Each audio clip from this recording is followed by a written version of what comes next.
Duty ఉంటుంది. ఒకవేళ కార్మికుడు ఏమైనా చర్య తీసుకోవాలంటే, ఏమైనా సస్పెన్షన్ చేయాలంటే, రిమూవల్ చేయాలంటే ఏమైనా ఏం నామ్స్ ఉన్నాయి, ఏం తప్పు చేశాడు, దానికి ఎక్స్ప్లెనేషన్ ఏంటి, దానికి ఛార్జ్ షీట్ ఏంటి, దానికి డొమెస్టిక్ ఎంక్వైరీ ఏంటి, ఇవన్నీ స్టాండింగ్ ఆర్డర్స్ లో ఉంటాయి ఇప్పుడున్న చట్టాల ప్రకారం. ఈ చట్టాలు అయిపోయినాయి. ఇప్పుడు కొత్త చట్టం వచ్చింది, ఇండస్ట్రియల్ లేబర్ స్టాండింగ్ ఆర్డర్ చట్టం ఐఆర్ కోడ్ లో ఉంది.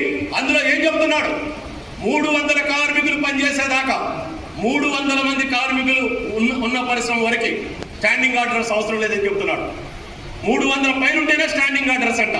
అంటే ఇప్పుడు 250 మంది కార్మికులు ఏ ఫ్యాక్టరీలో పనిచేస్తున్నారు, లేకపోతే కార్మికుడి మీద ఏ చర్య తీసుకుంటాడు?